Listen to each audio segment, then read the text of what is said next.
সম্মানিত ভাই ও বোনেরা, এখন আপনাদের সম্মুখে আল্লাহ সুবহানাহু ওয়া তাআলার একাত্মবাদ সম্পর্কে পবিত্র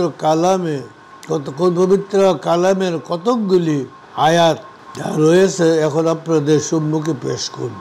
তাওহীদ মানে একত্ববাদ, অর্থাৎ আল্লাহ তাআলাকে এক বলে জানা, এক বলে স্বীকার করা। আল্লাহ তাআলা তার অস্তিত্ব ও গুণাবলীতে সম্পূর্ণ এক ও অদ্বিতীয়।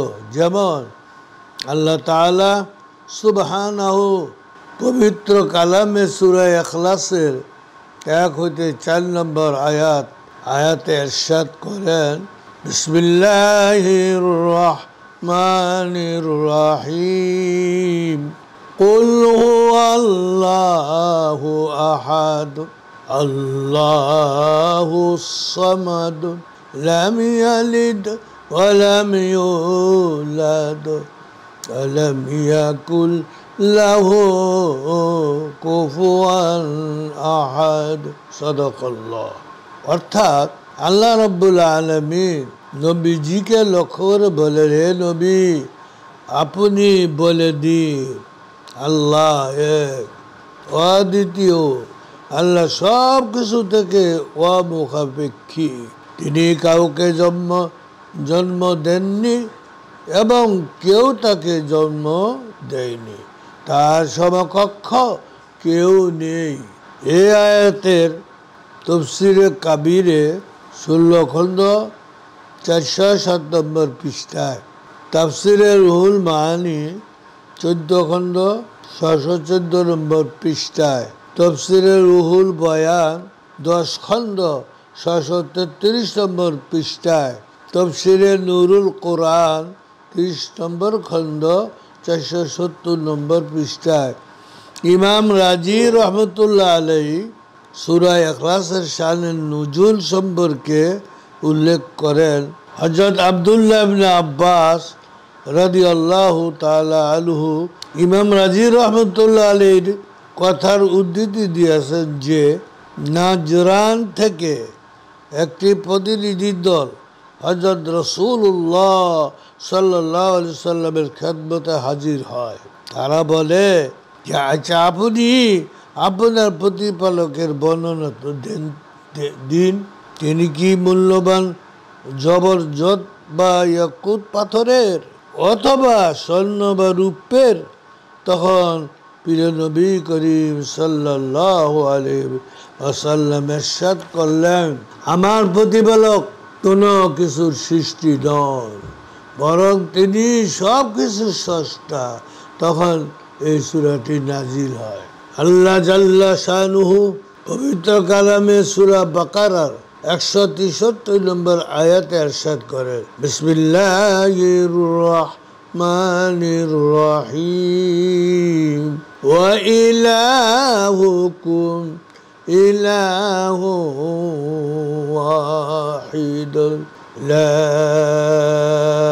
ইলাহা ইল্লা হুয়ার রহমানুর রহিম। অর্থাৎ তোমাদের উপাস্য একক খোদা, তিনি ছাড়া কোনো উপাস্য নেই, তিনি রহমান ও রহিম। সুবহান।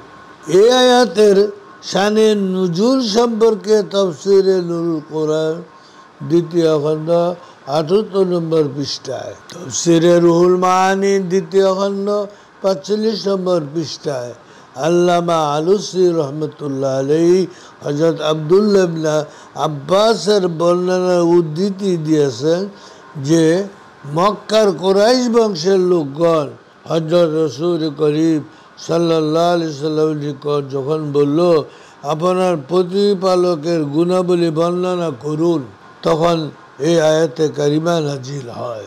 আল্লাহ তাআলা পবিত্র কালামে সূরা বাকারার 255 নম্বর আয়াতে ইরশাদ করেন, বিসমিল্লাহির রহমানির রহিম, আল্লাহু লা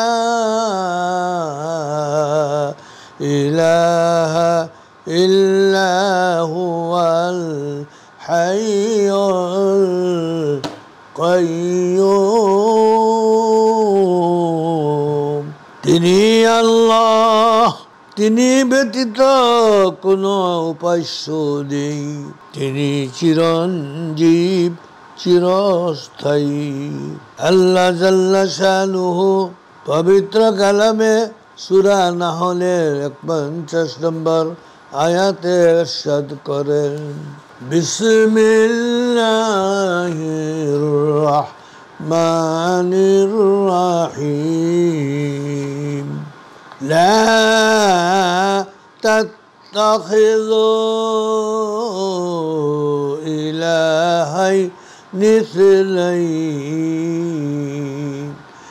ইন্নামা হুয়া ইলাহু ওয়াহিদ ফাইয়ায়া ফারহাবুন। আল্লাহ জাল্লা শানুহু বলেছেন, তোমরা দু খোদা গ্রহণ করো না, তিনি তো একমাত্র মাবুদ, সুতরাং আমাকেই ভয় করো। আল্লাহ তাআলা পবিত্র কালামে সূরা কাসাসের ৭০ নম্বর আয়াতে ইরশাদ করেন, বিসমিল্লাহির রাহমানির রাহিম, হুয়াল্লাহু লা ইলাহা ইল্লাহু লাহুল হামদু ফিল উলা ওয়াল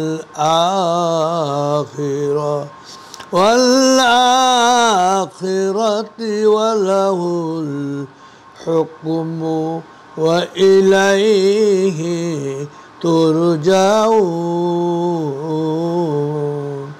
তিনি আল্লাহ, তিনি ব্যতীত কোনো উপাস্য নেই, ইহকাল ও পরকালে তারই প্রশংসা, বিধান তারই ক্ষমতাধীন, এবং তোমরা তারই কাছে প্রত্যাবর্তিত হবে। আল্লাহ সুবহানাহু ওয়া তাআলা পবিত্র কালামে সূরা যুখরুফের 84 নম্বর আয়াতে ইরশাদ করেন, বিসমিল্লাহির রাহমানির রাহিম, ওয়া হুয়াল্লাযী ফিস সামাই ইলাহু ওয়া ফিল আরদি وفي الأرض إله وهو الحكيم العليم। অর্থাৎ তিনি উপাস্য আসমানে এবং তিনি উপাস্য জমিনেও, তিনি প্রজ্ঞাময়, মহাজ্ঞানী।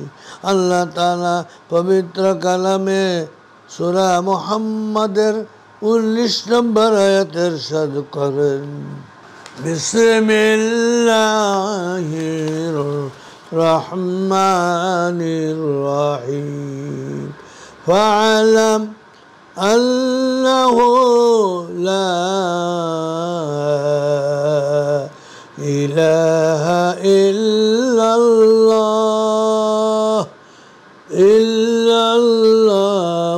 ওয়াস্তাগফির লিযামবিকা ওয়ালিল মুমিনিনা ওয়াল মুমিনাত।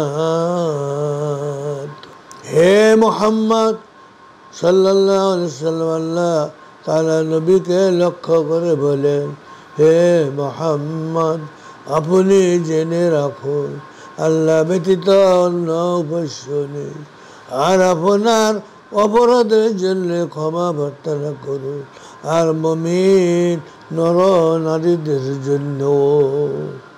সূরা নাহরের ইস্তিগফারু এর মর্মার্থ হচ্ছে আপনি তার নিকট মাগফিরাত বা ক্ষমা প্রার্থনা করুন।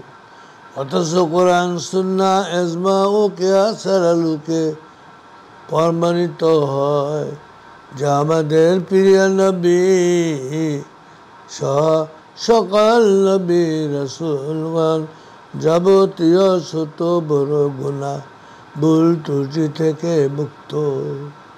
তাহলে আয়াতের অর্থ অবশ্যই তাবিল করতে হবে। যেমন যোগশ্রেষ্ঠ মুফাসসিরগণ এই আয়াতের সঠিক ব্যাখ্যা দিতে গিয়ে বলেছেন, এখানে প্রিয় নবী সাল্লাল্লাহু আলাইহি সাল্লামকে নিজের গুনাহ ক্ষমা করার প্রার্থনা করতে বলা হয়নি, বরং উম্মতের গুনাহ মাফ চাইতে বলা হয়েছে। উদাহরণস্বরূপ ইমাম জালালউদ্দিন সুয়ুতি রহমাতুল্লাহ আলাইহি আল হাবিলিল ফাতওয়া দ্বিতীয় খণ্ডে আম্মাউল আজকিয়া ফি হায়াতিল আম্বিয়া অধ্যায়ে লিখেছেন, নাজারি ফি আমালি উম্মতিহি ওয়াল ইস্তিগফারি লাহুম মিনাস সাইয়্যাত।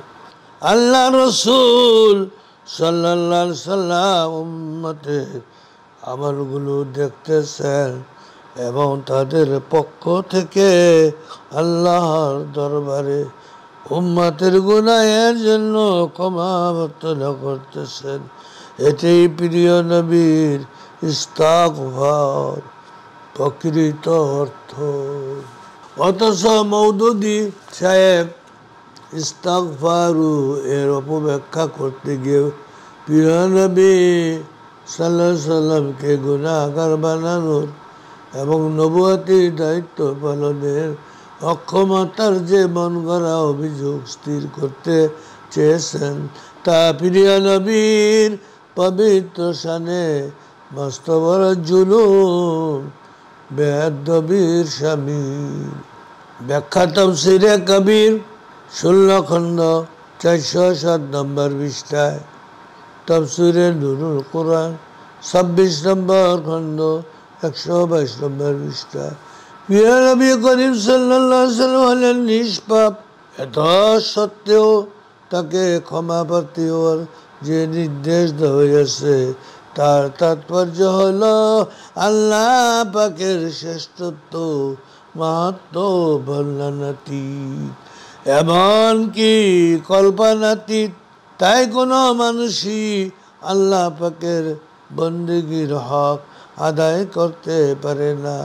এই জন্যে নিজেকে আল্লাহ নবীজিকে আল্লাহর বন্দেগীর হক আদায়ের অক্ষম মনে করে তার দরবারে ক্ষমা প্রার্থনা করুন। আর এই উম্মতের জন্য এই নির্দেশ রয়েছে। আল্লাহ তাআলা পবিত্র কালামে সূরা মুমিনের 65 নম্বর আয়াতে ইরশাদ করেন, বিসমিল্লাহির রহমানির রহিম, হুয়াল হাইয়্যু লা ইলাহা ইল্লা হুয়া ফাদউহু মুখলিসিনা লাহুদ্দীন, আলহামদুলিল্লাহি রাব্বিল আলামিন। তিনি চিরঞ্জীব, আল্লাহ সুবহানাহু ওয়া তাআলা চিরঞ্জীব, তিনি ব্যতীত কোনো উপাস্য নেই। অতএব তার ইবাদতে একনিষ্ঠ হয়ে তাকে ডাকো। সমস্ত প্রশংসা বিশ্ব জগতের পালনকর্তা আল্লাহ।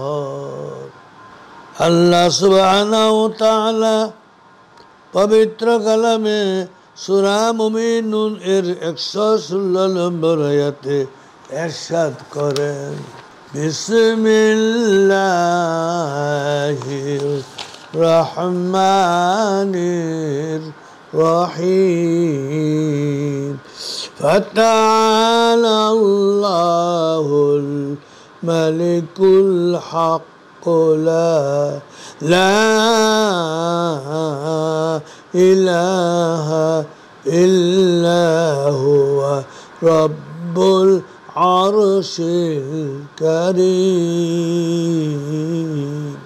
অর্থাৎ অতএব সুউচ্চ মহান আল্লাহ, তিনি সত্যিকার মালিক, তিনি ব্যতীত কোনো মাবুদ নেই, তিনি সম্মানিত আরশের মালিক।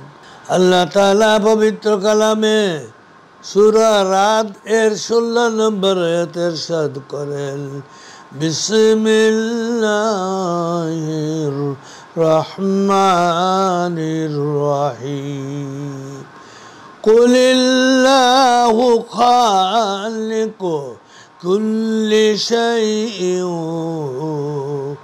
ওয়া হুয়াল ওয়াহিদুল কাহ্হার। অর্থাৎ নবীজিকে লক্ষ্য করে আল্লাহ সুবহানাহু তাআলা বলে, আল্লাহ প্রত্যেক বস্তুর সৃষ্টিকর্তা এবং তিনি একক, সবার উপর বিজয়ী। আল্লাহ তাআলা পবিত্র কালামে সূরা মুজাম্মিলের 9 নম্বর আয়াতে ইরশাদ করেন, বিসমিল্লাহির রহমানির রহিম রব্বুল মাশরিকি ওয়াল মাগরিবি লা ইলাহা ইল্লা হুয়া ফাত্তাখিযুহু ওয়াকিলা। তিনি পূর্ব পশ্চিমের রব, তিনি ছাড়া কোনো ইলাহ নেই, সুতরাং তাকে তুমি কার্য সম্পাদনকারী রূপে গ্রহণ করো। আল্লাহ তাআলা পবিত্র কোরআনে সূরা মুমিনের 24 নম্বর আয়াতে ইরশাদ করে, বিসমিল্লাহির রহমানির রহিম রফিউদ দারাজাতি যুল আরশ। তিনি সুউচ্চ মর্যাদার অধিকারী, আরশের অধিপতি। আল্লাহ তাআলা পবিত্র কোরআনে সূরা মুমিনের 116 নম্বর আয়াতে ইরশাদ করেন, বিসমিল্লাহির রহমানির রহিম ফাতাআলা আল্লাহুল মালিকুল হক লা ইলাহা ইল্লা হুয়া রব্বুল আরশ। মহিমান্বিত আল্লাহ সুবহানাহু তাআলা, তিনি ব্যতীত কোনো ইলাহ নেই, সম্মানিত আরশের তিনি অধিপতি। আল্লাহ সুবহানাহু তাআলা পবিত্র কোরআনের সূরা মুমিনের 86 নম্বর আয়াতে ইরশাদ করেন, বিসমিল্লাহির রহমানির রহিম কুল মান রাব্বুস সামাওয়াতিস সাব'i ওয়া রাব্বুল আরশিল আজিম। আপনি জিজ্ঞেস করুন, নবীজিকে লক্ষ্য করে আল্লাহ সুবহানাহু তাআলা বলেন, আপনি জিজ্ঞেস করুন কে 7 আকাশ এবং মহা আরশের অধিপতি। ওয়াখিরু দাওয়ানা আনিল হামদুলিল্লাহি রাব্বিল আলামিন।